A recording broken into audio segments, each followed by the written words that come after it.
मी कायम सांगत असतो, ज्याला टाइम मॅनेज जमलं तो संसारातच काय परमार्थात सुद्धा यशस्वी होतो.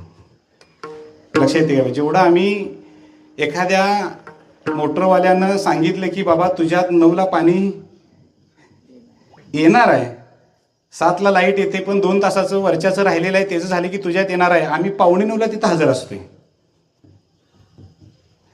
8:45ला तिथं खोरी घेऊन हजर असतोय. लक्षात घ्या, एकदा पदरात पाडून घ्यायचं, मग काय व्हायचं ते होते.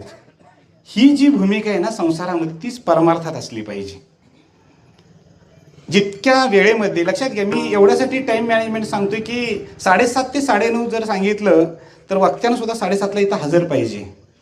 ध्यानात येते काय बघा. आणि दुसरी गोष्ट, 9:30च्या पुढं 1 मिनिट जरी झाला तर श्रोते घड्याळ बघायला चालू करतात, 9:30 वाजली. म्हणजे तिथून पुढची श्रवणाची क्षमता हळूहळू हळूहळू कमी होत जाते. हे एवढंच माझं तात्पर्य सांगण्याचं. म्हणजे मी कुणालाही दोष देणार नाही, लक्षात घ्या. पण अन्याय हा होणार आहे की चाली किंबहुना एकेरीच म्हणायला लागतील, कदाचित काहींना मिळणारही नाहीत. त्यामुळे पहिल्यांदा मी क्षमा मागतोय आपली, कारण सद्गुरू पद्मनाभ तळासकरांनी जी परंपरा आपल्याला घालून दिलेली आहे ती परंपरा फार महत्त्वाची आहे. विषय घेऊन विषयांतर करायचं नाही. तळासकर महाराजांची कीर्तन 5-5 तासाची असायची. म्हणजे संध्याकाळी 9ला चालू झालं तर 1 वाजेपर्यंत 1:30 वाजेपर्यंत कीर्तन चालायचं. पण आज सध्या मी सकाळी 7:30ला कामावर असतोय. वेळेचं बंधन आहे. एवढ्यासाठी एवढंच नाही तर मग चिंतन कधी करायचं, मनन कधी करायचं. कीर्तन प्रवचन करायला म्हणजे ज्या वेळेला कीर्तन करायचं असतं किंवा प्रवचन करायचं असतं त्यावेळेला ग्रंथ पाहून या करावे कीर्तन. खास जो अभंग आहे फार महत्वाचा आहे. लक्षात घ्या की ती विवेचन करत असताना त्या विवेचनामध्ये एखाद्या साधकानं जर प्रश्न विचारला तर त्याचं योग्य समाधान करता आलं पाहिजे. ही भूमिका आपण ठेवून ज्या वेळेला प्रवचन कीर्तन करतो त्यावेळेला जगाचं कल्याण होत असतं. कारण श्रोते संगे उद्धरती. लक्षात घ्या, श्रोते आनंदाची पुष्टी अंगी, वक्ताच आनंदी असला पाहिजे म्हणजे श्रोते संगे उद्धरती.